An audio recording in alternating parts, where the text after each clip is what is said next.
সিমলার সব অপরূপ সৌন্দর্য অনুভব করার পর আমরা বেরিয়ে পড়লাম মানালির উদ্দেশ্যে। হিমাচল প্রদেশের উত্তর প্রান্তে অবস্থিত এই মানালি ভারতের অন্যতম ফেমাস ট্যুরিস্ট ডেস্টিনেশন। আজ সিমলা মানালি ট্যুর ভ্লগের এপিসোড 2-তে তাই তোমাদের সাথে আমাদের মানালি ঘোরার সমস্ত অভিজ্ঞতা শেয়ার করব।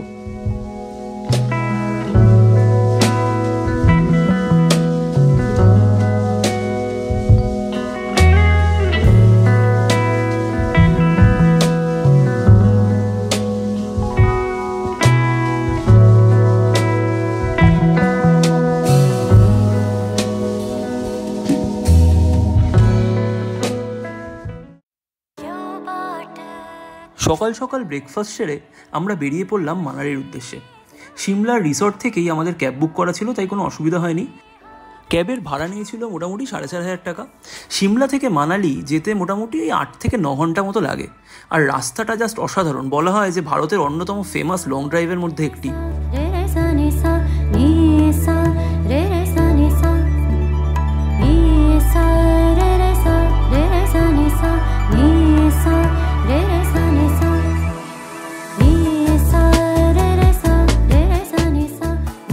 সিমলা ছেড়ে বেরোনোর কিছুটা এগিয়ে যাওয়ার পরেই যখন গাড়ি NH 205-এর ওপর পড়লো, তখন দৃশ্যটা জাস্ট অভাবনীয়, মানে বলে বোঝানো যাবে না। নিচ দিয়ে বিয়াস নদী চলে যাচ্ছে আর ওপরে এরকম মসৃণ রাস্তা, দারুণ ভিউ, পাহাড়ের মধ্যে দিয়ে খেলে খেলে আমরা চলে যাচ্ছি এঁকে বেঁকে। সামনেটা দেখাই যাচ্ছে না, এঁকে বেঁকে রাস্তাগুলো যাচ্ছে। আমি এই রাস্তা দিয়ে আগেও গেছি, আমি মানালি আগেও এসেছি, মাধুরীর জন্য এই প্রথম। কিন্তু আমরা দুজনেই যেন প্রথমবার এরকম দেখার অভিজ্ঞতা নিচ্ছিলাম, দুজনেই এমন মজা নিচ্ছিলাম, আমাদের চোখ জাস্ট জুড়িয়েই যাচ্ছিল, যেটা ছবিতেও হয়তো উঠবে না, যেটা চোখে দেখতে পেয়েছি।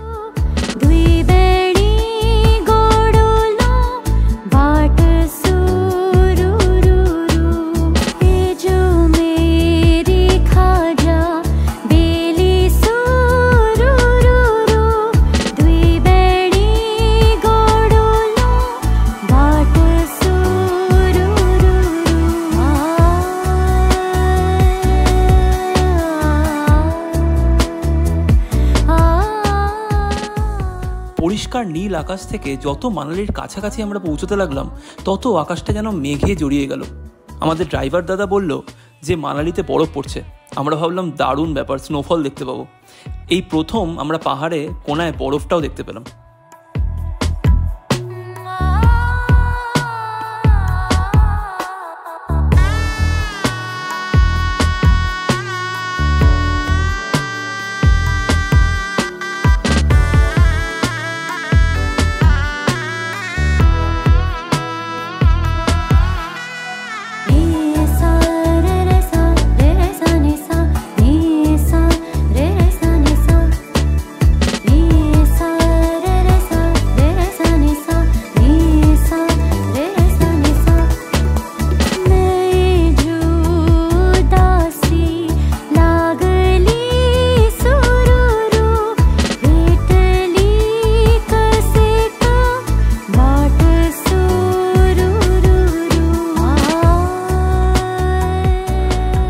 এখন স্নো ভ্যালি রিসর্টে মানালিতে। এখন টেম্পারেচার 1, কিন্তু অতটা লাগছে না।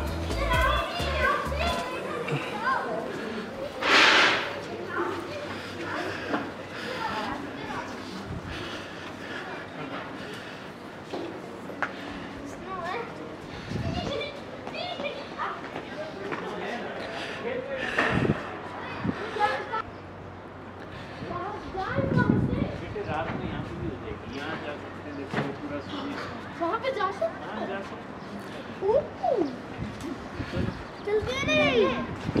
अभी थोड़ी में थोड़ा खा लो। বরফ।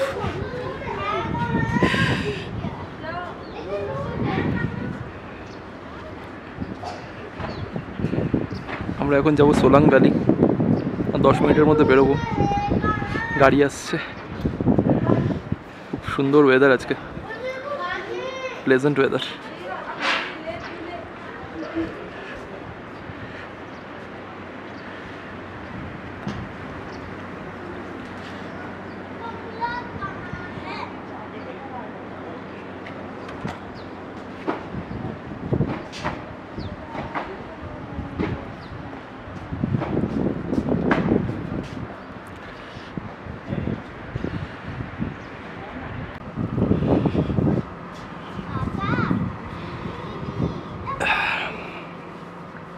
অসাধারণ।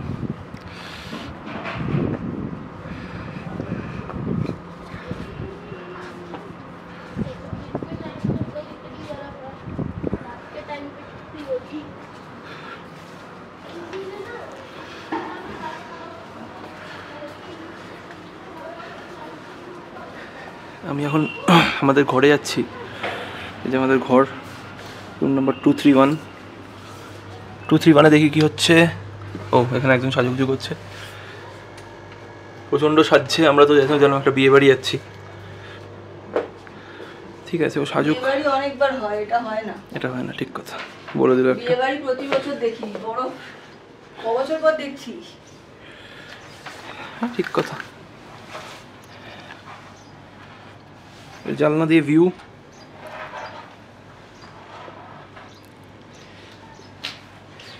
বাইরের ওয়েদারটা অসাধারণ। আমরা আসছি আর সব জায়গায় ফানি হয়ে যাচ্ছে। স্নোফলটা হচ্ছে না আর কি। না, ঠিক আছে, স্নোফলের দরকার নেই, স্নোতেই খুশি। জানলার সাথে সাথে বরফ। এই যে আমাদের ঘর। খুব চরম দুর্দশা। চরম দুর্দশা, বাট ঠিক আছে।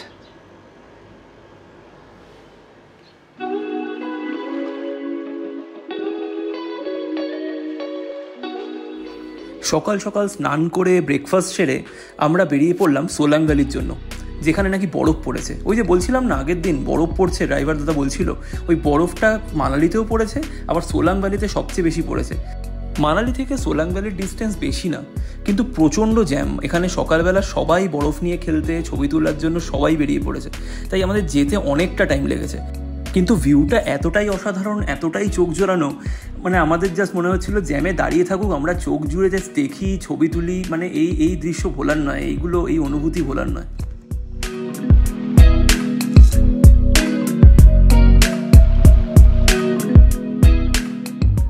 বরফে যাতে আমাদের জামা কাপড় নষ্ট না হয়ে যায়, সেই জন্য আমরা জামা কাপড় ভাড়ায় নিয়ে নিয়েছিলাম। এই রাস্তার ওপরেই অনেক দোকান আছে যেখানে জামা কাপড় ভাড়ায় পাওয়া যায়, যেগুলো পরে আমরা সোলাং ভ্যালিতে বরফের ওপর খেলাধুলা করেছিলাম। আমরা এখন ট্রাফিকে দাঁড়িয়ে আছি সোলাং ভ্যালির আগে।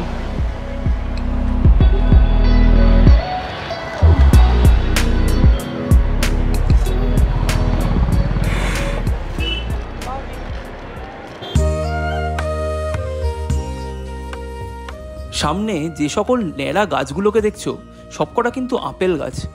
আমরাও দেখে অবাক হয়েছিলাম যে এগুলো কি আপেল গাছ, এগুলো কিরকম মরা গাছ টাইপের লাগছে। কিন্তু আমাদের ড্রাইভার দাদা বললো যে এগুলো সব আপেল গাছ, এগুলো সব আপেলের জমি।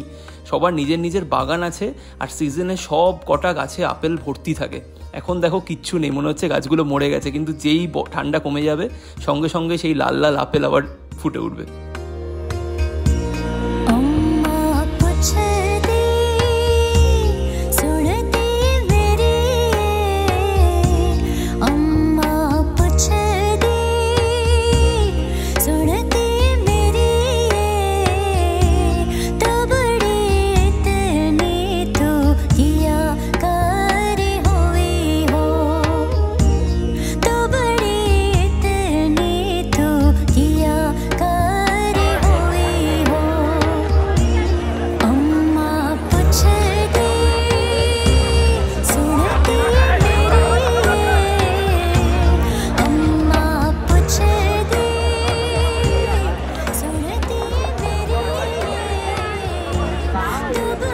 সোলাং ভ্যালি, মানালি জিন্দাবাদ, ইউরপ।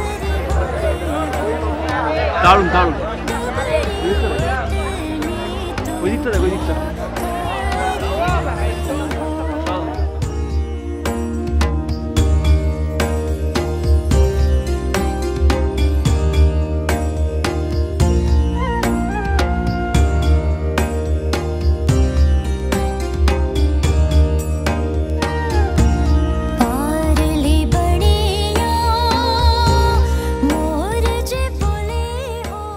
আজ আমাদের ঘোরার পঞ্চম দিন। আজ আমরা কোনো আলাদা করে আর ক্যাব বা কিছু বুক করিনি। আজ আমাদের ঘোরার প্ল্যান ছিল হেঁটে হেঁটে, পায়ে হেঁটে মানালি দেখার। প্রথমেই আমাদের প্ল্যান ছিল ফেমাস হিড়িম্বা টেম্পল দেখার, যেখানে ইয়ে জাওয়ানি হে দিওয়ানি শুটিং হয়েছিল।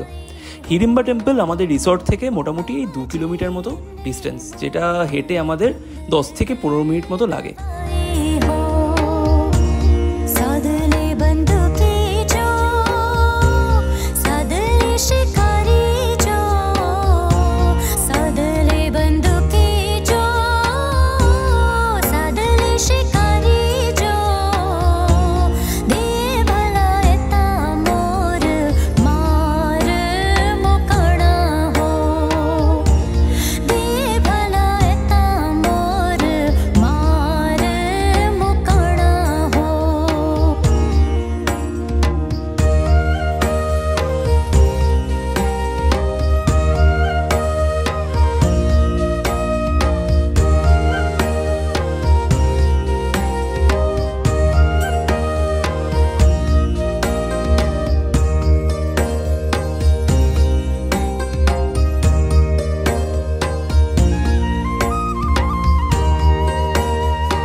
হিড়িম্বা টেম্পল ঘুরে আমরা চলে গেলাম ঘটোৎকচ ট্রি টেম্পল দেখার উদ্দেশ্যে, কাছেই একেবারে।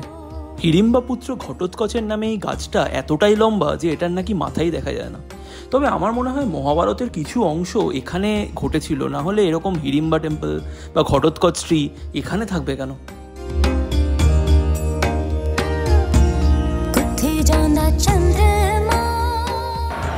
আমরা এখন হিড়িম্বা টেম্পল আর ঘটোৎকচ ট্রি দেখে হালকা টুকরো টাকরা মার্কেটিং করে যাচ্ছি মল রোডের দিকে। মল রোড যাওয়ার রাস্তা।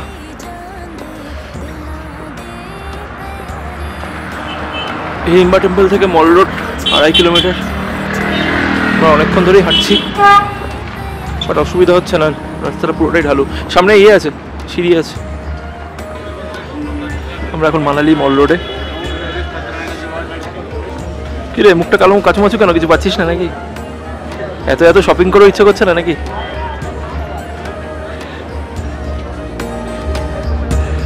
আমরা আজকে মল রোডেই লাঞ্চ করবো।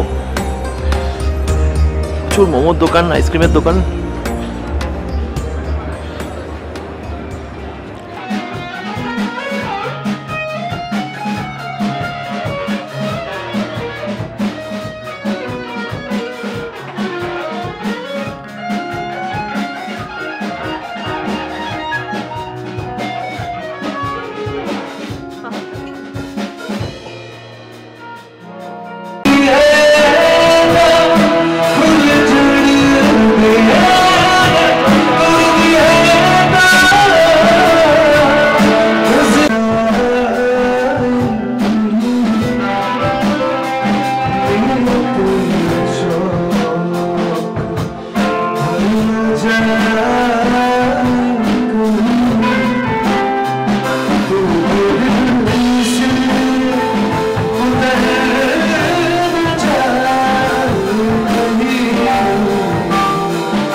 আজকে আমাদের ঘোরার লাস্ট দিন, ট্রিপ শেষ। আর 1 ঘন্টার মধ্যে আমরা বেরোবো কালকার জন্য।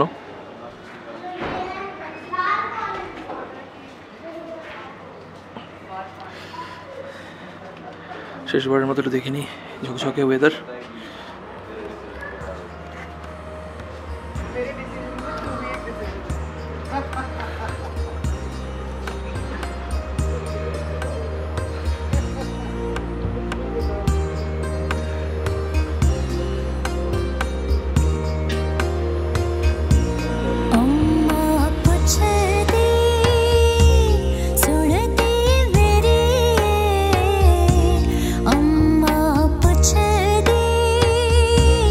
So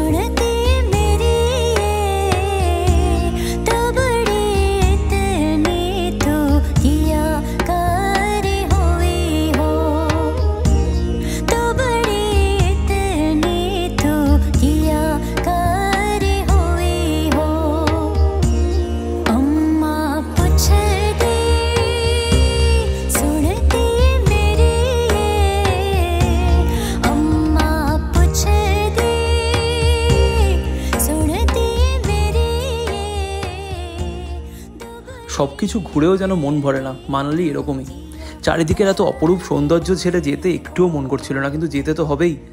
আমাদের ট্রেন ছিল কালকা মেল, কালকা স্টেশন থেকে, যেটা এখান থেকে কম করে 10 ঘন্টা লাগার কথা। তাই আমরা রাস্তাতেই ব্রেকফাস্ট লাঞ্চ সব করে নেব। তাহলে আমরা সিমলা মানালি ট্যুর ব্লগ এখানেই শেষ করব।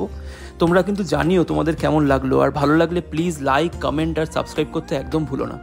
তাহলে আজকের মতো আসি, টাটা। সবাই খুব ভালো থেকো আর সাবধানে থেকো, আর আমাদের চ্যানেলকে অবশ্যই ফলো করতে থেকো।